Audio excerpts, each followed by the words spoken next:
I'd like to start off by saying Happy New Year. Thank you for joining us tonight, everyone.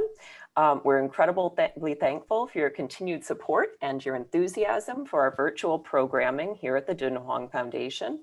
I'd like to begin by presenting the Eurasia Consort, our presenters. Tonight, we're very excited to have them here with us this evening. Founded by Tomoko Sugawara and August Denhard in 2013, the Eurasia Consort has given frequent concerts in New York, Seattle, and Houston, and has collaborated with leading musicians from East Asia and the Middle East. Past performances have included the Rubin Museum of Art, the Tenor Institute, and the Gotham Early Music Midtown Concert Series at St. Bartholomew's Church in New York, Trinity Parish Church, the Edmonds Library, and the Gig Harbor History Museum near Seattle, and the Asia Society Texas Center here in Houston. In May 2019, the Consort's co-founders, Gus and Tomoko, received grants from the Dunhuang Foundation to visit the city of Dunhuang in China and to study its cave paintings depicting ancient musical instruments, particularly those painted during the Tang Dynasty. They'll discuss some of their findings this evening.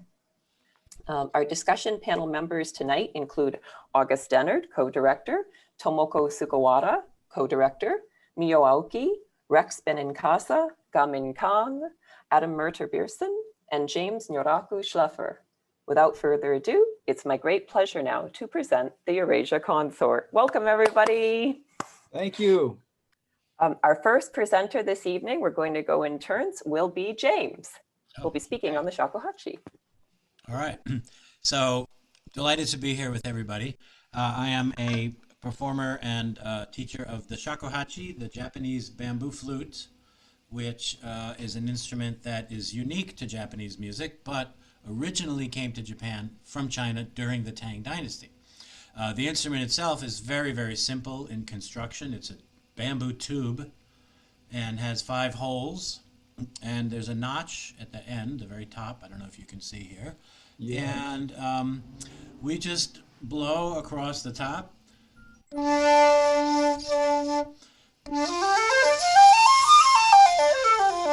Has these 5 particular pitches.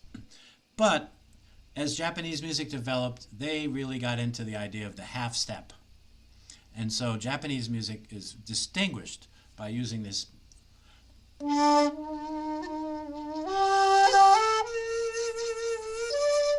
that semitone that gives it that really different flavor, which is a very different sound than Chinese music, which uses mostly the whole steps. So originally, as I say, the instrument came from China and looked more like this, which is a 6-hole flute, not 5, and a very simple notch at the top.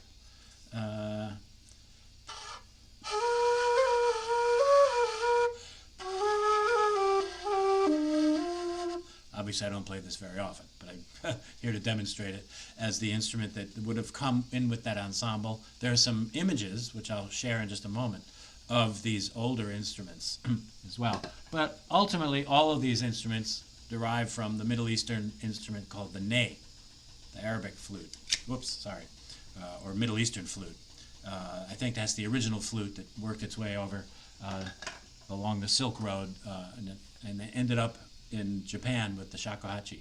And what's interesting to me about shakuhachi is that while it originally came with this ensemble of Chinese music, it went away all on its own and became an instrument that developed this repertoire of only shakuhachi, solo shakuhachi music. And it was developed by monks of the Zen Buddhist sect who practiced shakuhachi as a form of breathing meditation. And ended up becoming the exclusive to them to play the instrument. Kind of like only samurais could carry swords. Only these monks were allowed to play shakuhachi because that's how they made their living, was by playing this music, wandering around and begging for money and food. So the shakuhachi then has this very sort of spiritual path that it went on, and the music is wrapped up with this Japanese idea of what they call ma, empty space, negative space. And so the silences that we have in this music become part of the sound and sort of the profound meaning of what we're doing.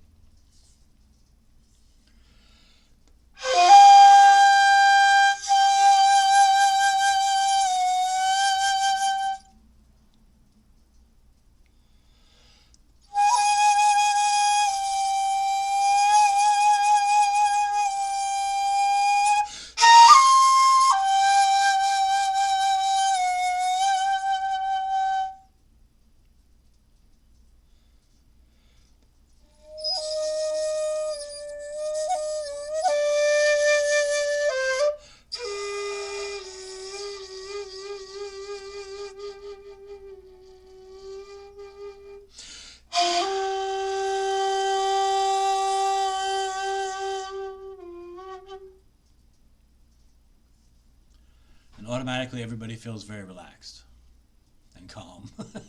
There's something about the sound of the shakuhachi that really brings that out. So I just wanted to show a few images that sort of the history of how this came about. Let me get to the screen share button. And this one, which Tomoko, I hope I'm not stealing your thunder, is from the caves. Are you seeing what I'm seeing? There. Yes? No? Yes. Somebody playing the end-blown flute. And if you look, you can see there's a little edge at the top there, and then the finger holes. So this is obviously a flute that's been around a very long time. And then, I'll get back to my Zoom here. I'm not so good at this, I guess. All right, I'll stop sharing. How do I do that? Here we go. Oh, there we go, stop share. Then there's this other image of the instruments that came into Japan with the Gagaku ensemble. I'm not seeing it. Are you seeing two instruments side by side? There. Yes. There we Yes. go. So these are the ones that are part of the collection in this this museum / repository called the Shosoin, which is outside of the city, or in the city of Nara in Japan. And it's the original, these are the instruments that came at that time. And you can see there are 1, 2, 3, 4, 5 holes on the front. There's also one in the back.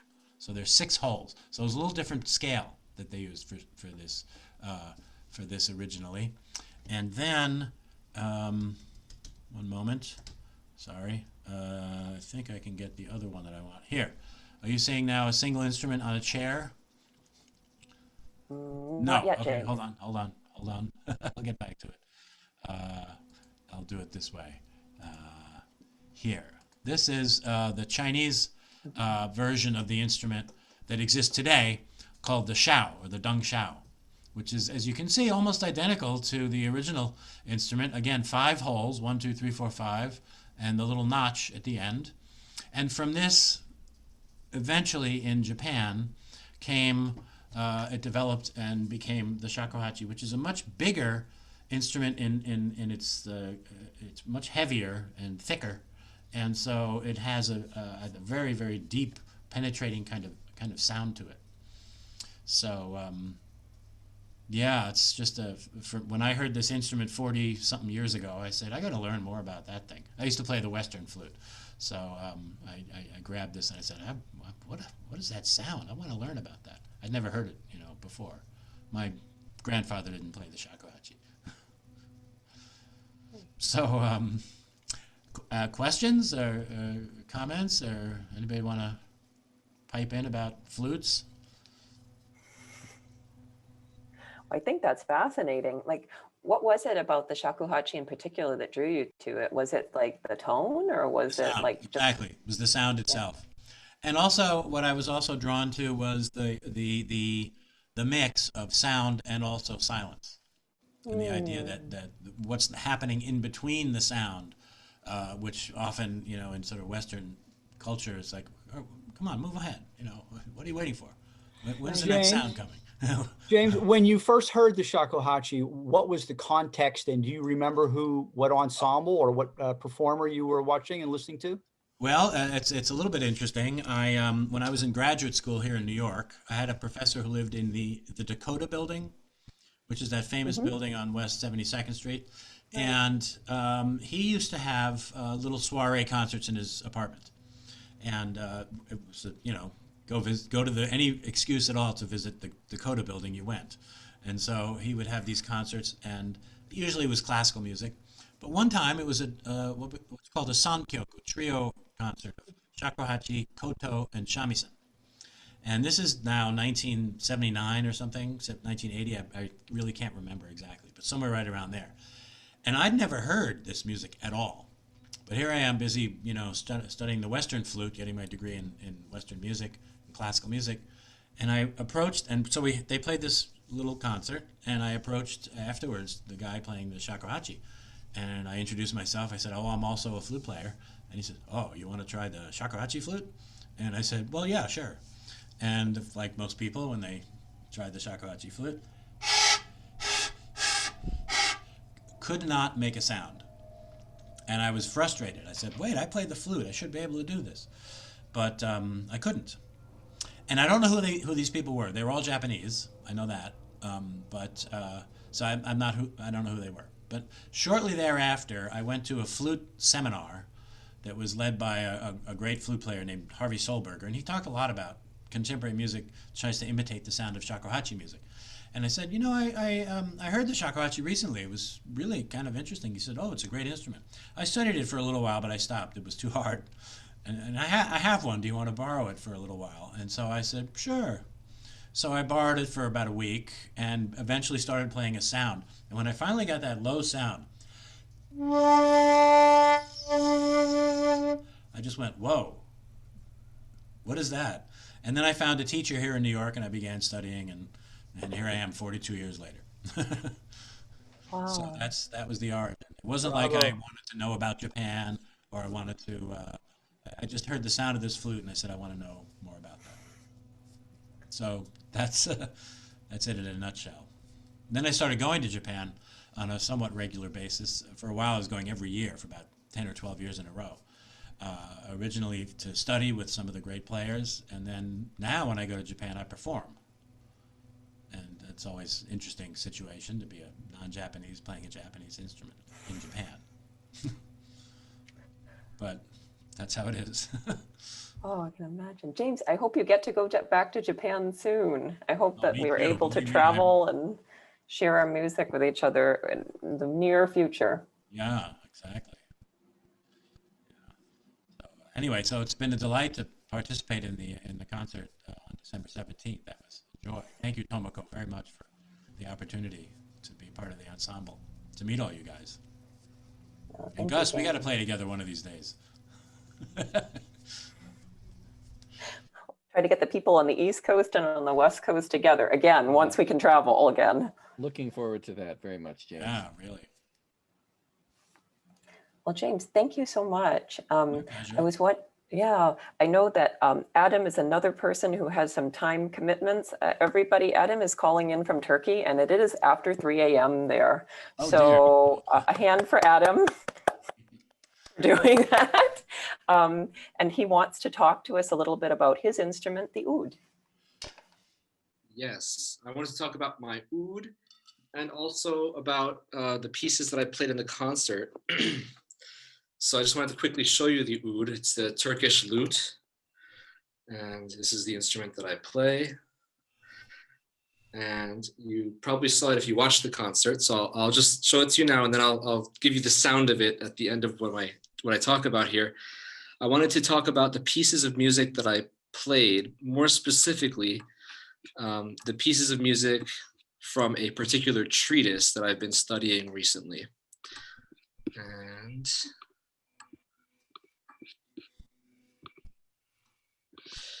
this is it. So the title is Beautiful Voice from the Heavens, Music in Kantemir's Turkey, 1673-1723. So Kantemir refers to the person Dimitri Kantemir, who wrote a treatise on Turkish music around 1700.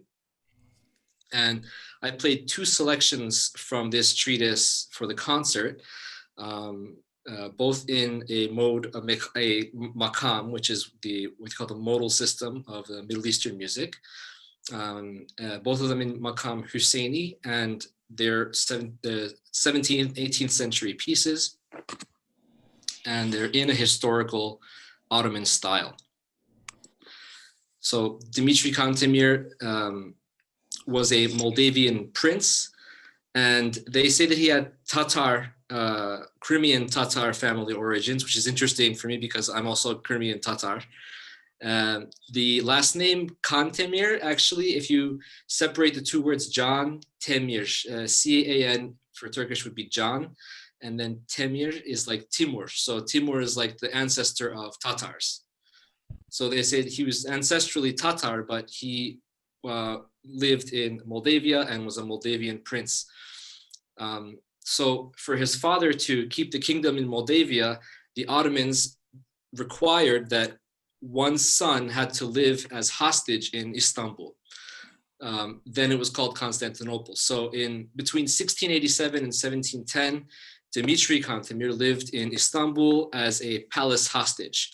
But of course, he was a prince, so he was treated quite well, and he had a really high level of education there. And he mostly studied history and music. So he wrote two major treatises. The first one, History of the Growth and Decay of the Ottoman Empire. And that actually became translated. He wrote it originally in Latin, and it became translated into all the European languages and became the major source for Ottoman history in Europe from the 18th to the 19th centuries. And then he also, which is fascinating, became a master of Turkish music while he was there. Became a player of this a long neck lute. This is the short neck lute. So he's a long neck lute called the tambur. He became a great performer on the tambur and a composer. And he wrote a theoretical treatise about Turkish music, which is a very important source for Ottoman music history. It's translated as the Book of Music Theory based on letters. And so I'll explain that in a second. But part of the reason why my presentation here is called Beautiful Voice from the Heavens is because I found this quote from Kantemir's treatise. Oh wait, I'll get to the quote in a second. So the treatise itself, this is on the right, you can see a page from it. This is actually a notation of a particular piece of music in Kantemir's notation. And the tradition of writing music with Arabic letters goes back quite a ways. In Ottoman history, we have several examples of major theorists who wrote treatises using different kinds of notation.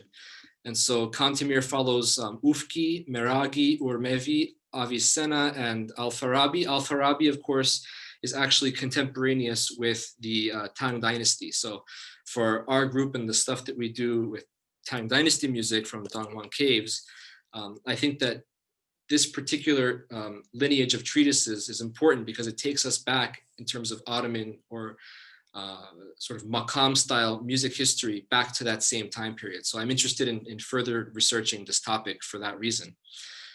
The interesting thing about Kantemir's treatise is that nowadays, a lot of times Makam style music is explained as scales, tetrachords or pentachords.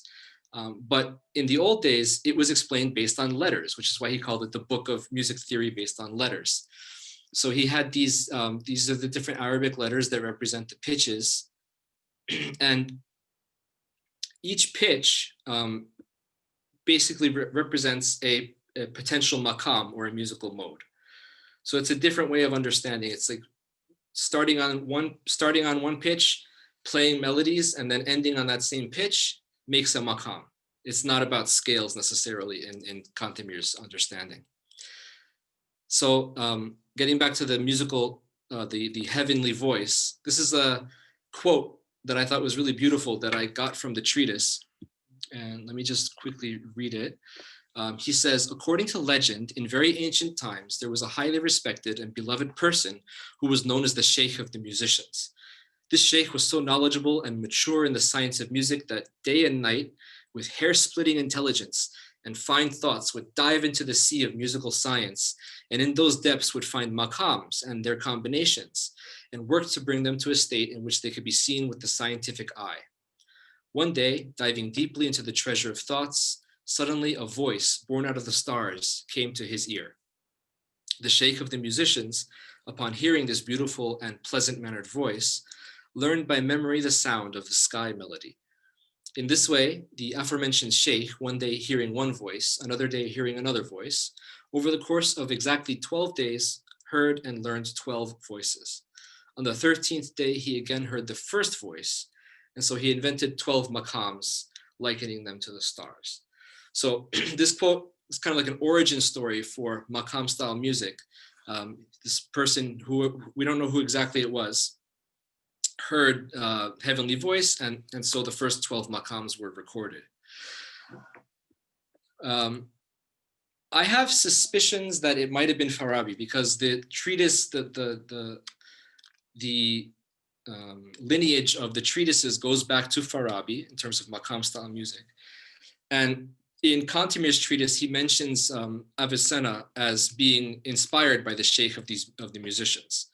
And so we know that Avicenna was inspired by Farabi. He's kind of the next in line in terms of Islamic philosophers and also music theorists. So this is my personal opinion right now. I still have to research this, but I think it might have been Farabi. So again, this takes us back to Tang Dynasty. Just quickly, I wanted to show you the way of understanding the Turkish musical system based on notes. These are all of the possible notes in terms of main notes in Kantemir's language. And so if we go all the way up, we have quite a range of about 2 octaves. And I just randomly decided to use the note charga as an example. And so this is the note C on sort of the Western modern musical staff.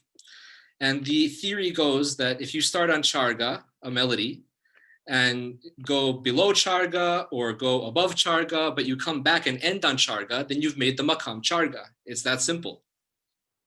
And so to show you exactly how that worked in contemporary pieces from that time, I found a charga piece by this Dervish Mustafa, and it's from the same time as Kantemir.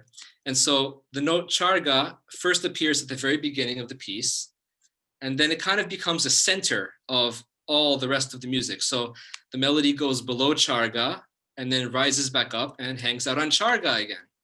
And then it goes above charga, and then it comes back down and hangs out on charga again. And then it goes back above charga, and you guessed it, it hangs out on charga again. And then by the end of the piece, it's back on charga. So this is a charga mode piece. And I thought I would just play it quickly for you while I end my presentation. So here we go.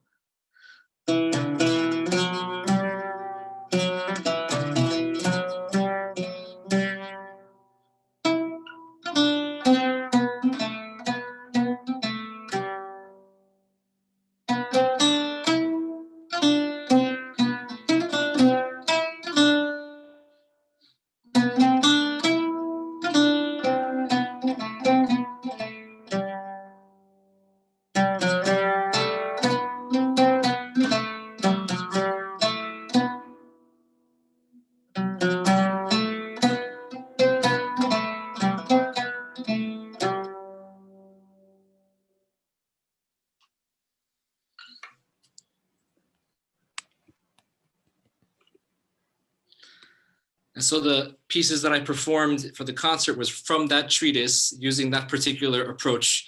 And I want to share sort of my work on that and how I think about it when I perform, and also the prospect of future research, trying to find more connections between this approach and the approach of Farabi, which dates back to around the 9th and 10th centuries.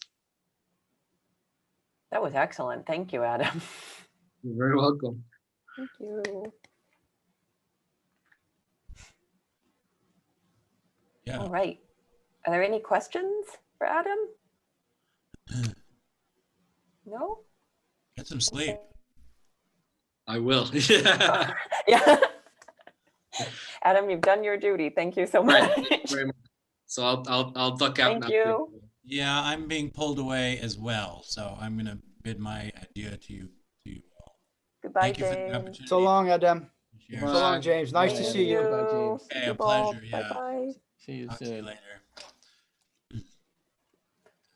All right. Well, our next speaker will be Miyo, who's Thank going to you. talk a little bit about Bunching Lam's pieces that she played in the December 17th concert. Thank you. And I thought I would talk a little bit about the recorder too, just briefly. So honestly, I'm not the perfect person to talk about Bunching's pieces. She would be the perfect person. I would really like to meet her one day. We had hoped to do this for this project originally in the before times, pre-pandemic, when this was planned in person. And so we were hoping that we would actually be able to rehearse and meet with her. But because of the circumstances, we weren't able to do that. And because of the extensive work that it took when we had to move this to recording our separate parts and putting it together, we didn't have time to really work it out. So I'll tell you as much as I understand about it. And I'll tell you a little bit about my experience recording it with Gus in 2 separate places. And then I'll just tell you a little bit about the recorder, the history of the recorder. So the piece, as I understand it, well, it was originally written for recorder and koto. So there had to be some changes for Gus's part, and maybe he'll be able to talk a little bit about that when he's speaking. So there were a few changes that had to be made for that. And we were just trying to do the best that we could under the circumstances. And there were also some things that I had to kind of figure out. One of the interesting aspects of it was that in the middle movement, it's one thing I love about this piece actually is its depiction of nature. And in the middle movement, the sound of the cicada, that's depicted by using multiphonics on the recorder. So I'm using these forked fingerings. So instead of having just 3 fingers down and nothing down further, I'll show you. I'm using forked fingerings. So there'll be a finger down and then a whole skipped and then other fingers down.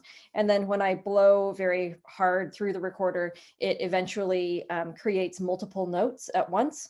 So it uses these multiphonics, which give this amazing cicada effect. When I was going to school in Indiana, that was the first time I had heard cicadas, and I really thought it sounded a lot like this.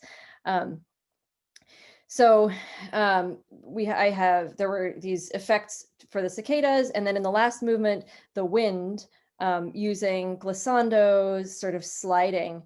And so to put this together, and to really understand what Bunching wanted, it would have been great to have actually been able to meet in person. Gus and I were able to rehearse once in person, and then the day of our second rehearsal, we got word that we were going to be going into lockdown again. So we had to just switch to doing this separately, and we were told that there was no gathering indoors after that. So we realized we wouldn't be able to do this. It was really, really complicated to put together. The first movement has the largest part of it is in groupings of 5/8, 7/8, and then 5/8, just like a haiku. It is after, as I understand it, the haikus of Basho. I didn't know much about this person actually, but it is, as I understand it, it is sort of after those haikus or after his style. And so of course you have 5/8, 7/8, 5/8, and then this repeated. But doing this, recording each of our parts separately in 5/8 and 7/8 was very difficult. So I actually had to create a guide track for us, especially because we had this section in the middle that did have this strict meter, 5/8, 7/8, 5/8, and then repeated. But in the beginning and the end of that movement, we also had some very free sections where one of us would start and the other person would come in. So I had to create a guide track where I would play my part, where Gus would then come in a free section. And then if Gus was starting, I actually had to say lute in the guide track so that when he was listening, he would know, she's expecting me to play here. So he would play and then I would come in. And then I actually had to paste in the middle of that a click track.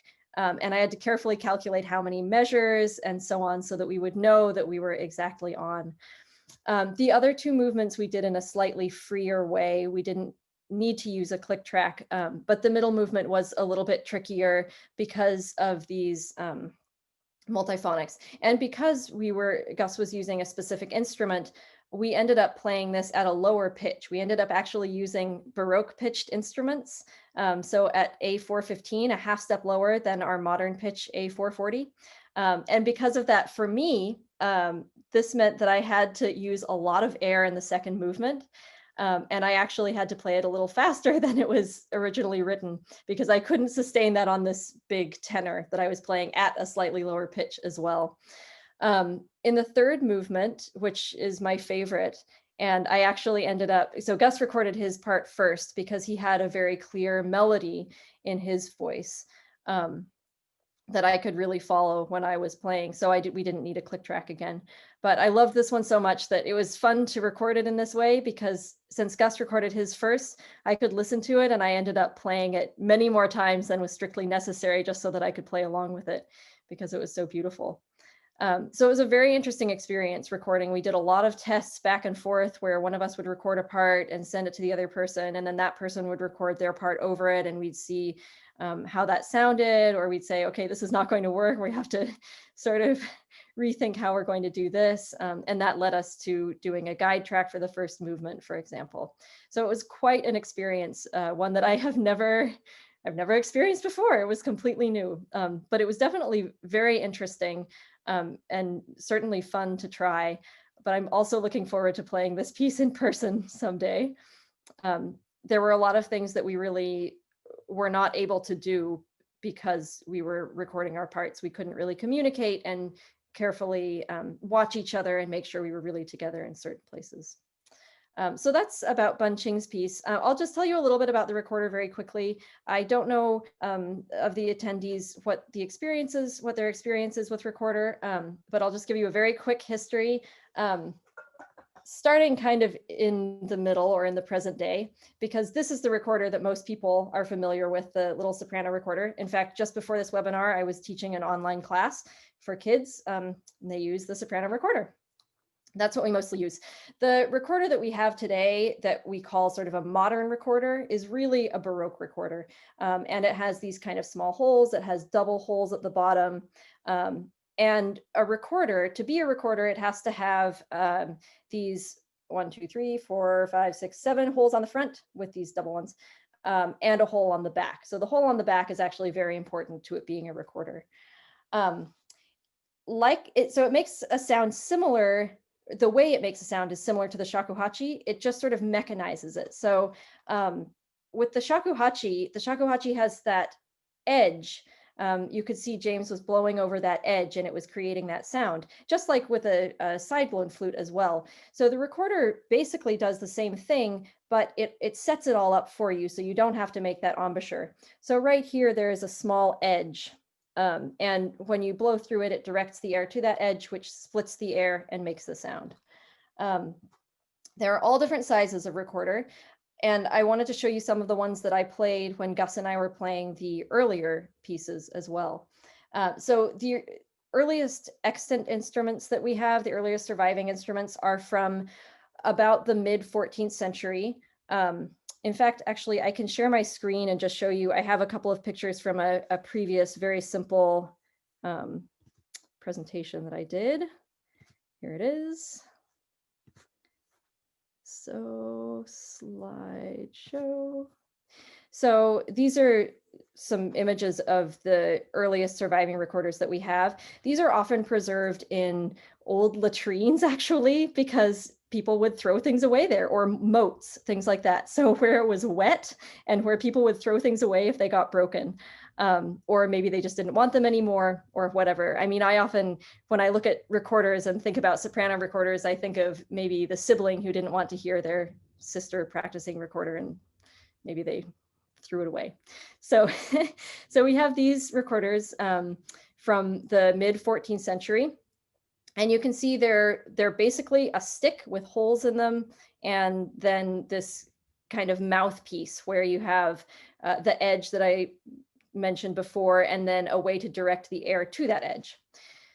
So then we get into the Renaissance, and the recorders look a little bit different. They're starting to get a little bit more flare to the bottom, and they have, there are many more sizes. We don't know how many sizes there were in the medieval period, but from depictions that we have and from the surviving instruments, it seems like they were not as big as the ones in the Renaissance. Here we have all the way down to these huge bass recorders where you need a bocal, just like you would see on a bassoon. You need a bocal to play them, and they have these beautiful decorated cylinders that go over the key to protect the key. So they have these keys so that people can reach them. And then up into the Baroque. And in the Baroque, of course, as with everything in the Baroque, everything is much more ornamented, very ornate. They have all of these amazing, see there, here's even a face on this one, all of these beautiful carvings and these turnings.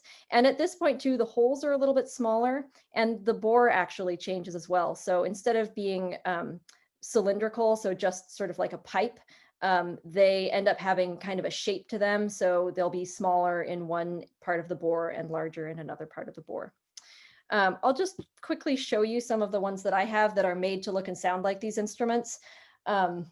This one is actually made to look and sound like a medieval recorder, but honestly, I don't play it that much for medieval music because it actually often doesn't work as well as some of the later ones with the other instruments that I'm usually playing. For example, when I play with a lute player, there's something about the tuning, it's just a little bit off and it's a lot harder to play. So here's an example of more of a Renaissance instrument. You have the flare at the bottom. And I was actually using this one to play some of the medieval music that we played, just because it works better and I can get a sound out of it that seems a little bit more what I'm looking for with the medieval music. Then I have this tenor, which has more of a Baroque style with these turnings. The bore is different. You can see it doesn't look like just a straight tube anymore. It definitely has a shape to the bore.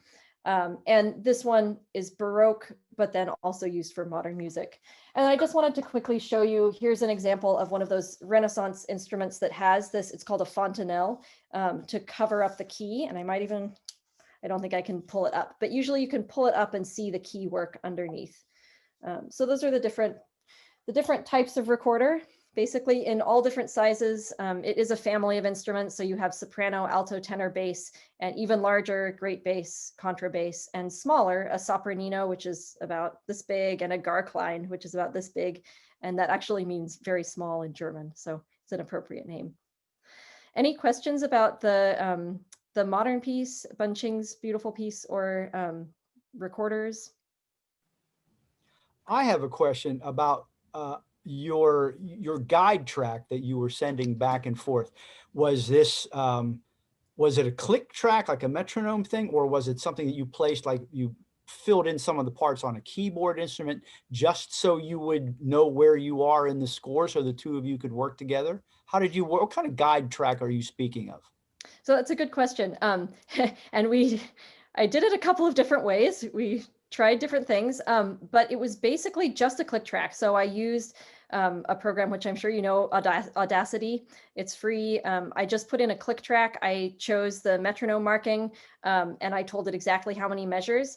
But then because the first section and the last section were free and didn't have a clear tempo, for those, I actually did play my part because it was just, I would be playing and Gus would come in and we didn't have to line up exactly together. It was more, I think, an effect. So I would play when my part started. And then if Gus was supposed to start that part, I would just say lute and then he would start. So I just pasted it together. I recorded myself playing and speaking. And then I pasted in the guide track in the middle and then, turned it into a WAV file or an MP3 or something and sent it off to Gus. But you had to get rid of the word lute in the middle, did you not? Well, I did, but so for the final product, we were both actually playing with headphones in. I was just using a little earbud and I carefully tucked it down under my shirt. This was quite a project. I mean, one of the other things that I did, this was a kind of a funny workaround, and I should have prepared the picture to show, but when I was filming, I was using my iPad and I would get it going and then I would play. And then when I was looking back at the videos, I realized it kept auto-focusing in the middle, which I didn't like. So what I ended up doing was taking an enormous cardboard box and I set it on a chair and I pasted a manila folder onto it because that seemed to be the closest to my skin tone somehow. And so I would focus and lock the focus on that and then move it out of the way and stand just where it was. So it was quite a learning experience. It was a lot of workarounds. Yeah, I understand that. I've run into to that with doing videos also, where you're the only pair of hands doing like all of the buttons. You know, Exactly. you're the only person with the camera and hitting record and hitting the playback on the computer and making sure that you're lit and, you know, making sure you're in the frame. You have to be like a little bit of an octopus to Definitely. handle all of that. But that's the new world, I guess. It is, Yeah. yes. And actually, on top of that, I had to do this basically at night because I have a 2.5-year-old, and I also live near an airport. So planes, 2.5-year-olds, the only time he would sleep, and Perfect. so quite an experience. Maybe Wow, the only Miyo, that's fantastic. yeah. I'm did a wondering how you wonderful- did that. Yeah, she did a wonderful job preparing us. And the only thing I should mention is, you know, while our group is dedicated to performing ancient music, we feel very compelled to be inspired by the music and have composers take their inspiration of the ancient music and create new works. And so that's one of the missions of the Eurasia Consort, is not just to perform the early music, but to take that inspiration and create new music as well. Well, you did an admirable job. I was so amazed. First of all, the piece you played, and second of all, that you were able to play it remotely. Like you could tell how close, intently you both were concentrating as you were performing. That's incredible that they were able to do that while not being in the same room.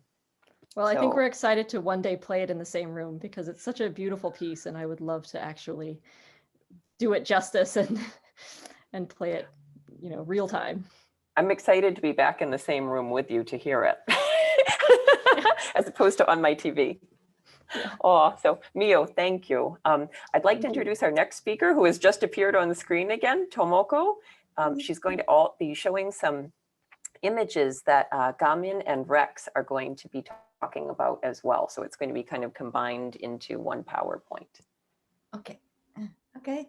So I'd like to talk about my instrument, also Tang Dynasty music.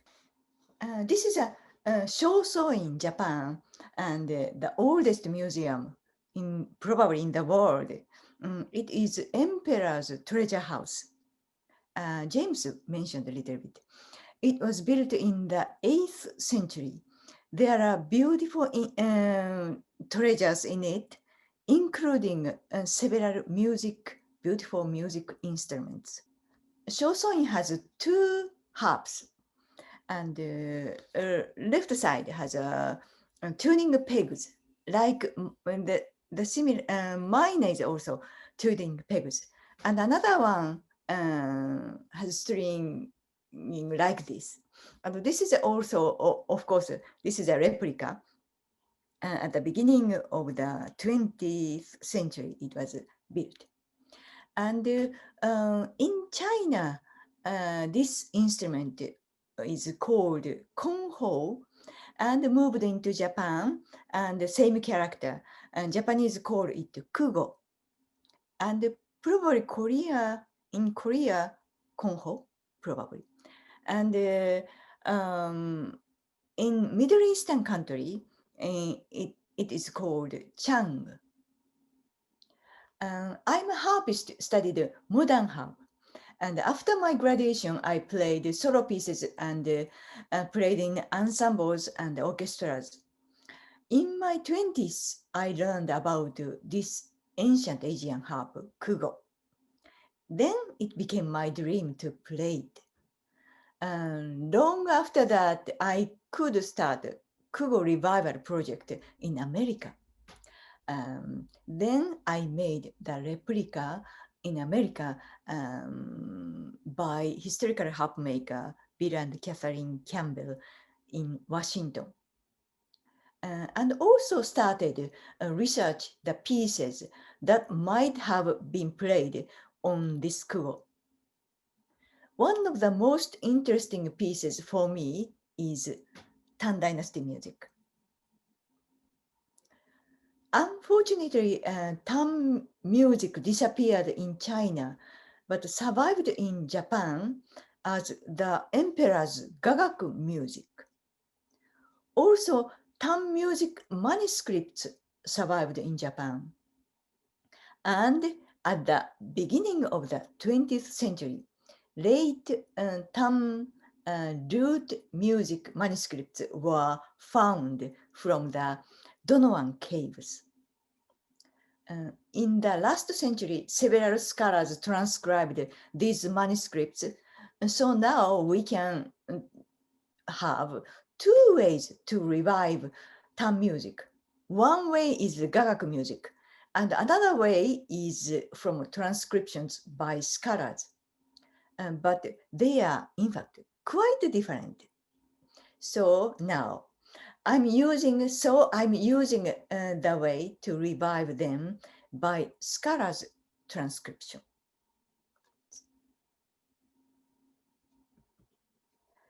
This is that Donovan. Last year, August Denhard and I received a grant by Donovan Foundation. Thank you very much. We studied for 5 days over 100 caves. It was absolutely fantastic experience. And we saw many Buddhist scenes from Sui Dynasty and Tang Dynasty, which show Buddhist paradise. They show musicians and music instruments. We learned what kind of instruments were played in these ensembles and how to play these instruments. And we can see this scene, and there are 6 musicians, and this she plays wooden clappers, and she plays the flute, and previous Rex mentioned maybe, and rattle, and there are 2 lute players, and but the instruments are different, has different shapes. Also, she is playing on her fingertips, but she is using plectrum. And also one more, she's my favorite musician. She's playing the harp, and she has holding a beautiful harp, and I counted the strings, quite realistic, 20, more than 20 strings. And Shosoin's instrument had 23 strings.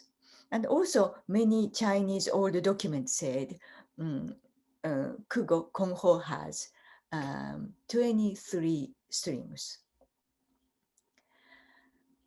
And we have now Tam music manuscripts, but still many types of information are missing, such like tempo and interpretations and ornaments.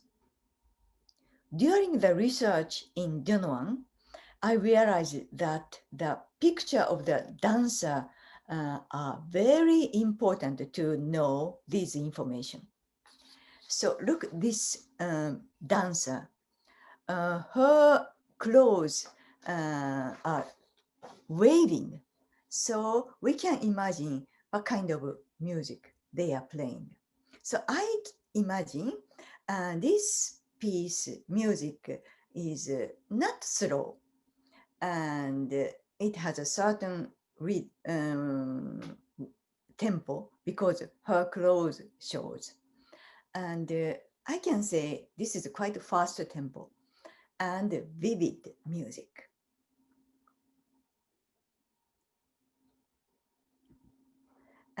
I want to show one more beautiful Donovan picture. There are several musicians, but today, this time, 8 musicians. But this time, almost all are wind instrument players. So she's playing a lute. She's playing the percussion, wood clappers. But she's playing the mouth organ and pipe. And these instruments gamin played. And she's playing the shell, conch shell. And she's playing James, maybe shakuhachi or long flute. We are not, I can't see, I don't know. And she's playing the flute and pan pipe. Also, we can see one dancer and one little bird is here. This is a Karabinka bird. And Karabinka is the mythological bird with beautiful voice. In Japan, Karabinka dance still be played at shrine. A few years ago, I played this piece on my kugo. Unfortunately, I didn't arrange for ensemble, so it was a solo. I made a video. I'd like to show it.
this is a piece for Karabinka bird.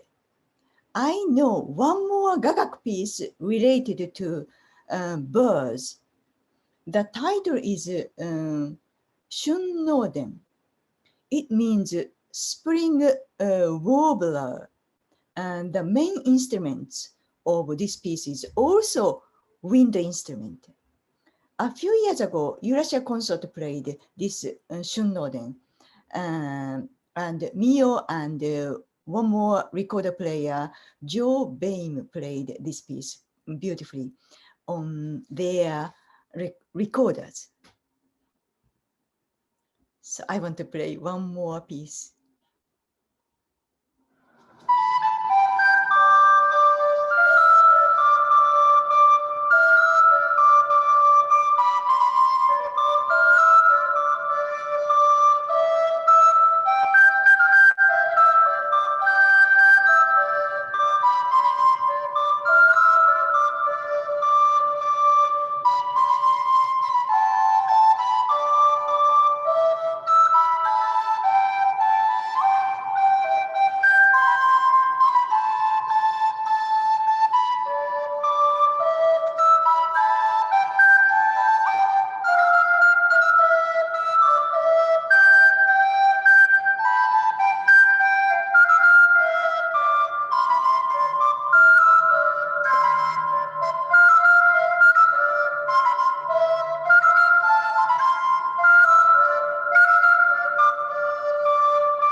Thank you. And I want to show Donovan's beautiful musicians' pictures. And this is a gamin's instrument. Do you have some comments, gamin? Yes, this is my instrument. I can show you. Can you see this instrument? Yeah, this is called Tenghwang. I can't see. What should I do? I will go out. Wait a minute. Yes, Tomoko, if you exit, you should be able to see. And stop share. Yes, Okay. there we go. Okay, so it looks very similar. Very similar. Yeah, very similar. Yeah. Center's one. So it has this bottom part originally made of kind of plant in ancient time, but material has changed now. But this pipe is all like bamboo. And I don't know how many exactly pipes it had originally, but this one has 17. And I know Chinese instrument called sheng, and Korean we call it senghwang, and there is Japanese version called sho. So this instrument come from China, but we assume it's come from Central Asia before China. So I searched about Tang music and how it influenced to Korea. From 7th century to 10th century Tang dynasty, that time actually Korea, we were Silla dynasty, and we are very open to Tang culture, and we got a lot of influence from Tang dynasty. And Buddhism was also main religion in Korea at the time. So I found out sculpture on a bear. There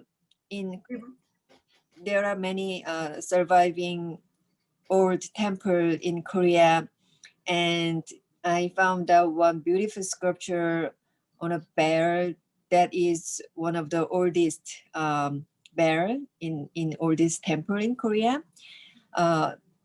Also, that also shows this same instrument.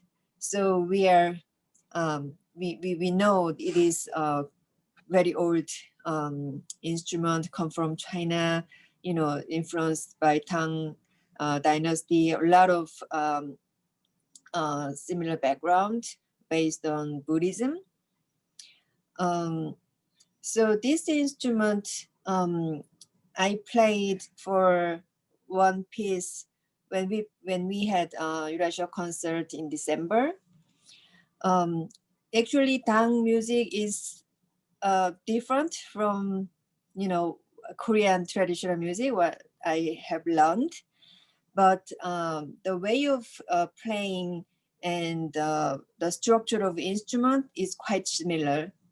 So I tuned little different way to play piece for Eurasian Consort, because Japanese scale and Korean scale and, you know, Chinese scale are a little bit different, but the musical gesture and some mood and sounds, I found out there are a lot of similar characters. So I can show you how I can play this instrument. Basically, if I cover hole, there is or like a hole, small holes in the pipe. So if I cover the hole, it make a note.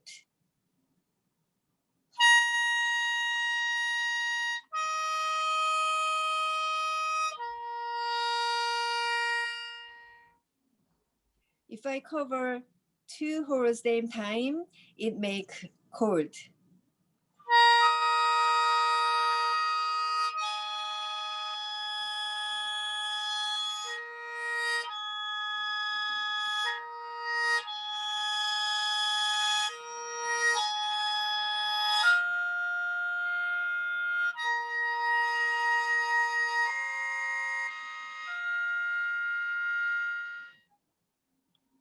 So this is very unique instrument that produce chord.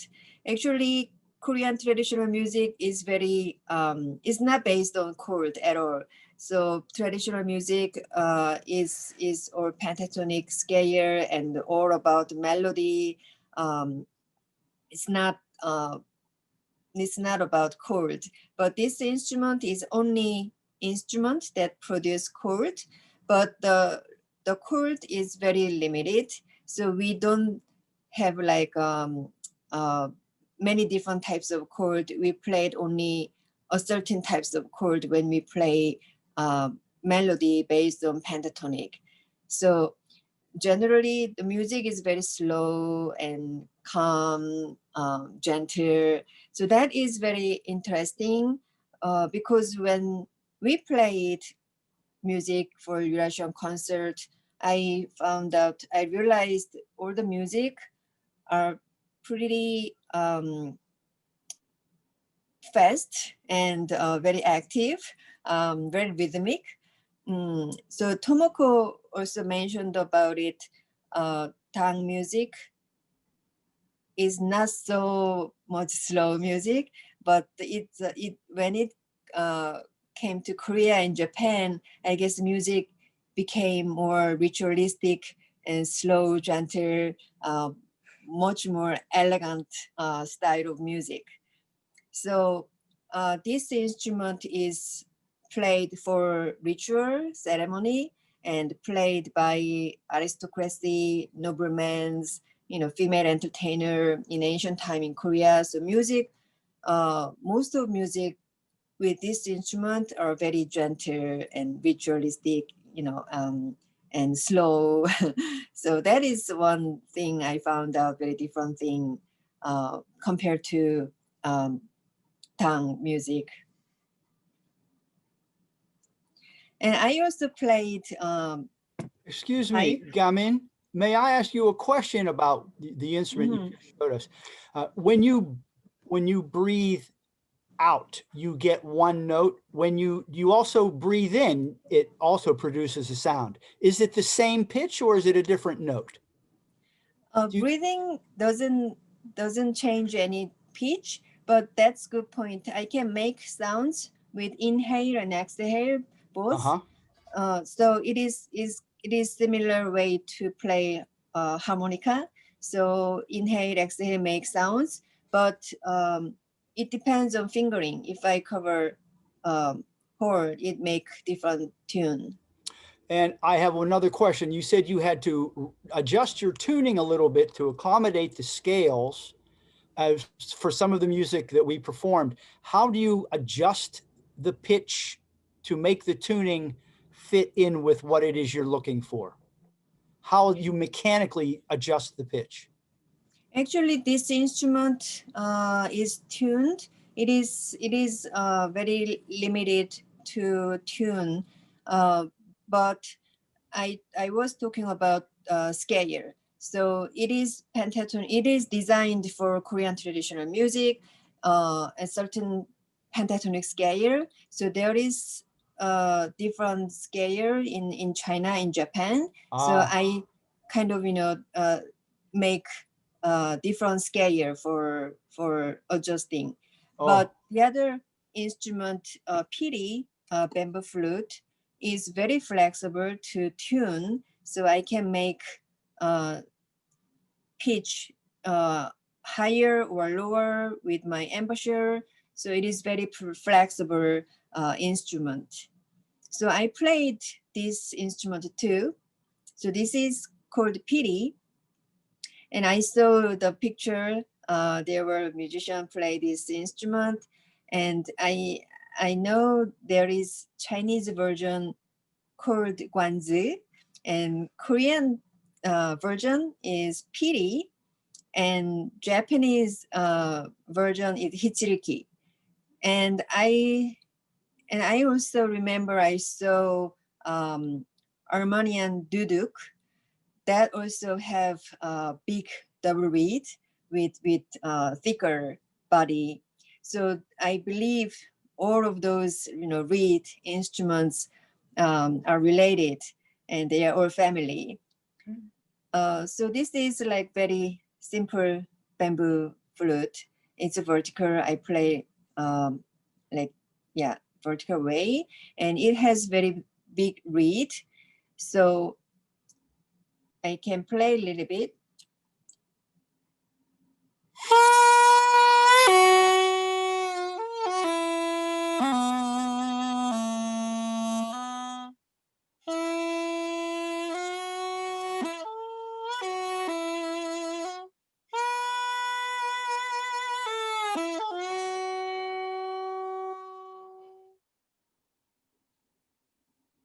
So it is quite very strong sounds. And I also have a little thinner one.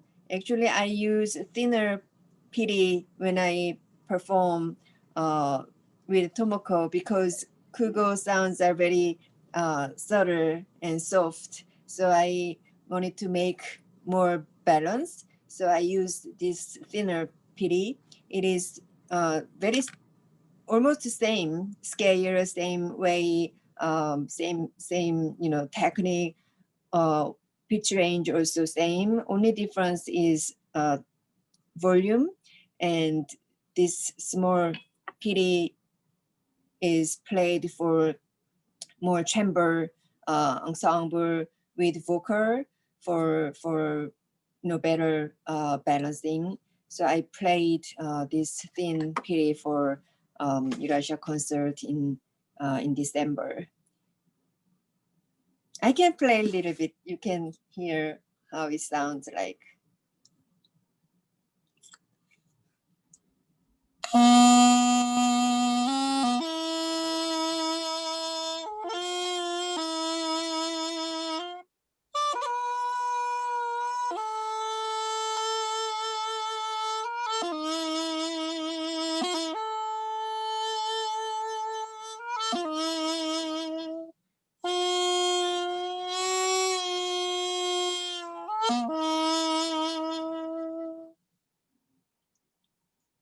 It's a little softer. Yes. Can I ask you, when did you start to play piri? How old were you when you first began to practice? I went to Korean traditional music school when I was 15 years old. I played piano and violin when I was a kid. Then I entered Korean traditional music school. That is specialized high school for traditional music. So I studied traditional music, and piri is my major. So since that I played piri. Then I learned Senghwang, and I also played taepyeongso, which is much louder instrument for outdoor ceremony or festival music. Can I show another picture? Yes, is this the one that Rex is going to speak about, Tomoko? Okay, so this is a gamin's Korean's old picture, your instrument and my instrument. Thank you, Gamin. Thank And you so much, Gamin. I want to show the Donovan's pictures, percussion pictures. So I want to show this 1, Ah, yes. 3, 4. Okay. So can you talk about? Okay. Yeah, you can leave. Leave the pictures right where they are, and I will Okay. tell you what I see here. The picture on the left, the small drum. You'll see that this musician is playing with one stick in the left hand and one open-handed with the right hand, just using the hand. It's a barrel-shaped drum that has the head is tacked. You can see the little round circles there. Those are tacks that are attaching the head to the barrel shape, which is probably wood. It could have been carved out of a single piece of wood, like a log. And that skin is most likely is either horse skin or calf on that particular one. That's calf. That's a calf skin, right? Okay, good. That you know that from reading the description from the museum. That's nice. Okay, so that's pretty standard, and you can find drums like that fairly readily. I mean, there are, of course, replicas is certainly not the originals on that. The picture on the right is a double-headed pellet drum, and it's called a furi tsutsumi, and it's the kind of drum that has a stick in the center, and then the drum is a two-headed drum, and attached to it is beads that are on strings. And when you rotate it like this, the beads slap up against the heads. And there are two heads on this one. There are two drums on one stick. And that must set up a pretty good racket of sound. It's not really a rhythm instrument. It's more of an accenting instrument, and it's for effect, and it's more for the excitement. It's used for processions and for dances. So it would add excitement to like the highest energy part of the dance. Do you And have, I'm do you sorry. have, Do I have? No, I don't have one. I don't have one of these.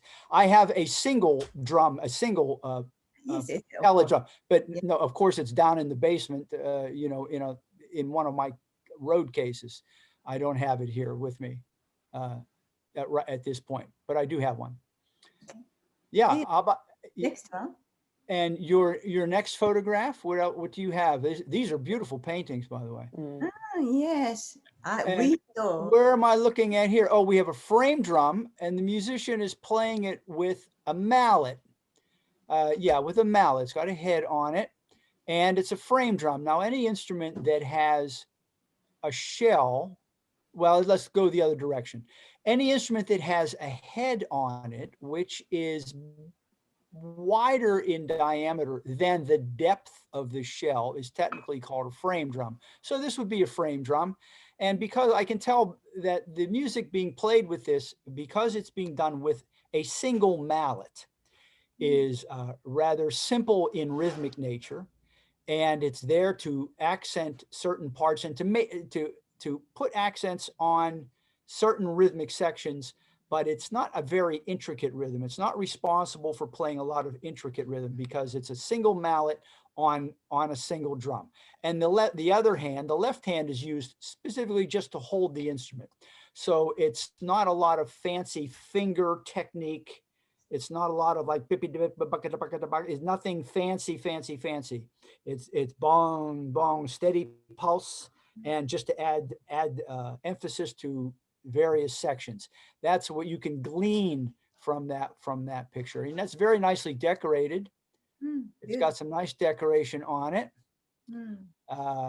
And the skin would probably, because the shell is so small, it doesn't look very deep. So the skin is probably not a thick skin. It's maybe something like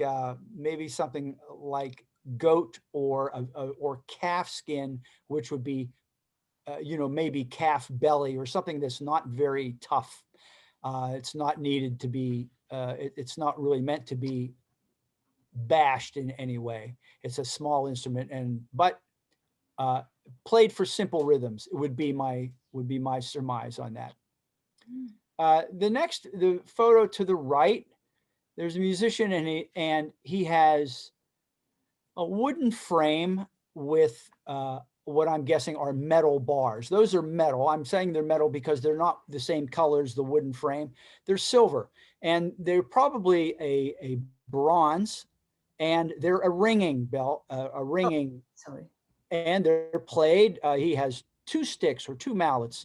Now you want something that's kind of hard to make those bells sound. So that very well, those sticks, which are also sometimes whenever you play very small gongs, they would use like a stick made from an antler, something that has a lot of point to the sound. So those sticks would either be, hardwood or perhaps even bone or an antler to play those pitches. And those would be like this, the 6 main tones of the scale. And I don't know if they would be played melodically or not. It's kind of hard to say. Do you know if there's any information about whether or not full melodies were played or if they were just used to act the but highlight? I don't know well, but this is material is like a stone. I don't know the name. Oh, it's a but stone? Stone. So Okay. like gray colors, like almost like a crystal or a marble, something very hard. It would have to ring. no, I don't know. I should research, but I of course I saw replica, of course. Yes. But several I looked. And did you hear? Did you hear them? Yes, and quite not how to go, stone, not pure sound, pure. Oh, so they didn't ring a long time. They didn't resonate a long time. Not like that. Not like a bell. Okay, but not like a quite bell. characteristic. So I want to make someday. You want to make that? Okay. No, I want to order. I want to get it someday. Okay. Mm, that would be quite a project to get them in tune. Please play. Music with the music. It would be quite a project to get them in tune. Mm. That would be fun though. I like to make things. I'll take a look at that. That's something I could work on. Yeah, really great. I could have a replica, if not the original, but a replica. Replica. Yeah. Everything is replica. I know. Thank you. Tomoko, Gamin, thank you so much. That was a very illuminating presentation on the paintings and the videos and your performance as well. Gus, you are last but not least our final speaker. Okay, well, I'll try to stay on task with this, and I wanted to show some pictures of lutes. Lutes were used everywhere, and I just wanted to sort of make the point by showing you a few pictures from a few different time periods. So here we go, a coronation of the Virgin from Venice, about 1400. Then in Spain, about 1200, lute. And then in Cairo, about 300, lute. In every case so far, we've noticed that they're holding a plectrum. And here's that beautiful Caravinca from the Dunhuang Caves. Again, a lute with a large plectrum. Other beautiful paintings that you have seen if you've studied the caves a little bit, and some people in the audience probably are even more familiar than we are with these beautiful instruments. In this scene, we do have a lute over here. Tomoko and I were in this cave, and this picture is actually right at the bottom of the cave. So your feet are down here. So it looks like over time there's been a little bit of erosion, but you can still tell, beautiful lute. And so I guess my only point is these instruments probably came from one source. There's a lot of familiarity. There's a lot of studying still going on to figure out exactly the instruments that are depicted in the caves and where they came from, most likely Old Persia. And the earliest description that we have from a Persian source is already been described by Adem a little while ago. This is Al-Farabi's description of a lute and how it's constructed and how it is tuned. So this is 800, 900 AD, a little bit late to have influenced the Tang period. So we would like to actually know what came before. Well, suppose we want to make an instrument now. We've got pictures of instruments and descriptions, but we actually need an instrument to play. How could we go about it? I had an instrument made for primarily European music, but also Tomoko and I use it in our ensemble, and I also play Turkish music with it. And so a lute maker, friend of mine, saw this painting that I just had up a little bit earlier, and beautiful picture of a lute and a lute player angel at the bottom here. And there was enough detail in the painting for him to say, I can copy this. You know, he can copy the ornamentation. He sees that it's a flat fingerboard with no frets. It's played with a pick. You can see the pick, 4 strings, maybe 5. And so with that picture, he found another source from 14th century Europe. Do I have that right? This is a 15th century Europe. This is Henri Arnaud's description of how a lute is constructed. He was the organ player to the Duke of Burgundy. And he inherited, of course, from the Middle East, this idea that things should be developed and built on proportion. And so geometry, algebra from the Middle East. So we know we have this Middle Eastern influence when it comes to design. Well, so let's follow Arnaud's instructions. How are we going to make our lute? His first instruction is to draw a circle the width that you would like to make your instrument. So we've drawn a circle. His next instruction is take your compass and make it twice as wide from your circle and draw the sides. So that's the next step. Then fill in between the two sides with another circle. Next step, take twice the width of the body, that distance twice, and make a neck for your instrument.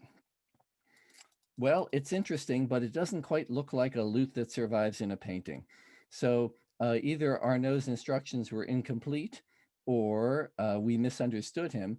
But if we take the circle that we use to construct the lute and place it here, and also place it here on the other side, we have a smooth design that makes the instrument even more beautiful and proportionally pleasing.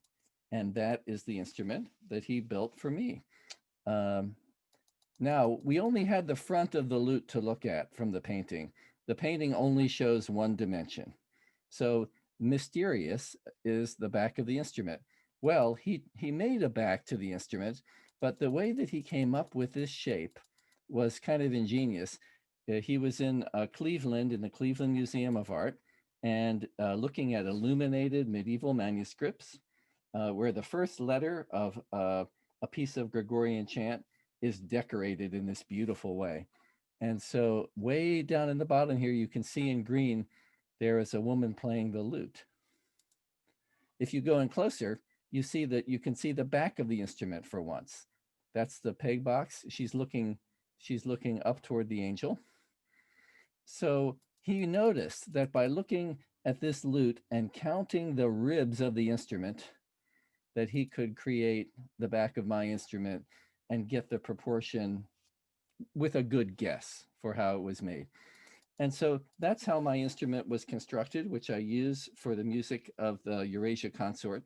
We're very interested in how other instruments can be constructed. Tomoko has worked on this problem and had beautiful kugos designed by a harp maker. And I eventually one day I'd like to hear the story of gamin and how your instruments are made. And Adem and I are both looking at the idea of ancient lute construction for the Middle East, ouds. So it's a wonderful thing to try to discover, very creative because you have a few pictures, you may have some instructions, but then you have to take the leap of faith and actually make an instrument so that you can play music that people can hear. So thank you. Thank you, Gus. That was excellent. And you have a beautiful lute as a product of that. I'm so lucky to have my instrument. I had always wondered how you were able to find it, or now I know the story. So thank you for sharing that. I'd like to thank you all the musicians of the Eurasia Consort for such an illuminating and engaging presentation tonight. The connections that you drew amongst these musical traditions from all along the Silk Road as presented in the December concert were really eye-opening. So thank you for sharing your time and talent with us both during the concert and tonight. We really can't thank you enough. As a reminder to everybody watching, our next presentation will take place next Thursday, January 14th, same time, 7 p.m. Eastern. Our lecturer, Professor Susan Huang of Rice University, will speak on text and image in Mahayana Buddhism. So we invite you to join us then. In closing, I'd like to reiterate my special thanks tonight to our viewers. We greatly appreciate you spending your time with us, and we thank you for your continued encouragement. We at the Foundation would like to wish you all a very happy start to the new year. Thank you to our guests. Thank you for tuning in. And to everyone, a very good night. Thank you, everyone. Thank you. Thank you. Bye-bye. having Thank us. you. Bye. Bye. Bye-bye.